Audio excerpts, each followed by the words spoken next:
ते पोलादी शरीर होतं महाराज, स्वाभिमान त्याच्या चेहऱ्यावर असं झलकत होता, ताकद होती, इमान होता, त्याग होता, सत्य त्यांच्या पाठीमागे होतं. औरंगजेबाने त्यांना पाहिलं, घाम आला औरंगजेबाला.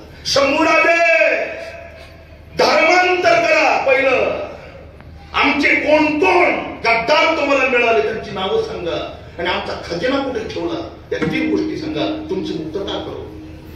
धर्मांतर शंभूराजेंनी सांगितलं, मी माझा देह तर या देशाला आणि धर्माला अर्पणच केला, पण प्रसंग पडला तर माझा प्राण देईल, पण धर्मांतर करणार नाही.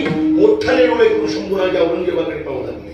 त्या नीच औरंगजेबाला शंभूराजेंची स्वाभिमानी नजर सहन झाली नाही. निखऱ्यामध्ये अशा लाले लाल तळ्या सळ्या तापवल्या आणि शंभूराजेंच्या डोळ्यामध्ये त्या सळ्या घातल्या आणि बुबळ जळाल्याने डोळे असे बाहेर पडले. दुसऱ्या दिवशी तोच प्रश्न, शंभूराजे अहो खजिना सोडून द्या, फक्त तुम्ही धर्मांतर करा आणि गद्दारांची नावं सांगून सांगा, माझी स्वतःची मुलगी मी तुम्हाला पत्नी म्हणून देण्याकरता तयार आहे. शंभूराजेंनी काय उत्तर दिलं माहिती, स्वभार्या तुझी बायको जरी गहाण माझ्याजवळ ठेवली तरी धर्मांतर करणार नाही. जीवत कापून औरंगजेबाने कुत्र्याला खाऊन टाकले. तिसऱ्या दिवशी उकळतं पाणी अंगावर टाकलं, बटाट्याची साल सोलावी अशी कातडी सोडून कारागृहात ठेवली. चौथ्या दिवशी चिमट्यानी अशी नख उपसून काढली. चटका बसला तर माणूस पुन्हा देवघरात जात नाही. ज्यांची नख उपसून काढली, किती वेदना.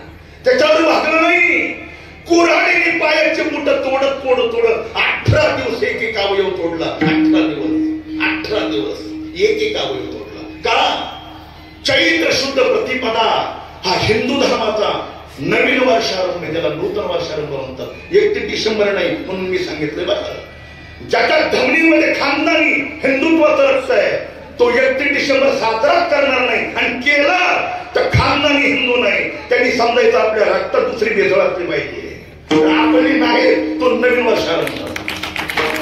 आपण शालिवान शकी राजाचे अनुयायी आहो. अरे नवीन वर्षाची सुरुवात आमच्याकडे दारू पिऊन केली जात नाही. मग गुडिया तोरणी कथा गाणी आम्ही सळा समर्जन करतो, आम्ही गुड्या उभारतो, पुरणपोळीचा नैवेद्य करतो. सोनियाचा दिन माझी आंगणे पाहला, नाम ठेवता रूपी प्रकट पै झाला, असा हे दिन साजरा करतो. म्हणून कोणी 31 डिसेंबर साजरा करायचं नाही, फाजी लोकांच्या नादी लागायचं नाही. आपली संस्कृती आपण सांभाळायची. म्हणून औरंगजेबाने चैत्र शुद्ध प्रतिपदेला कोणी गुड्या उभारू नये याच्या करता फाल्गुन मध्ये अमावस्येच्या रात्री शंभूराजांचं शिरच कापून टाकलं आणि गुढीपाडव्याच्या पहाटच्या ब्राह्म मुहूर्तावरती काठीवर बांधलं. शंभूराजांनी आपला प्राण धर्माकरता दिला, पण धर्मांतर केलं नाही. धर्मनिष्ठा विठा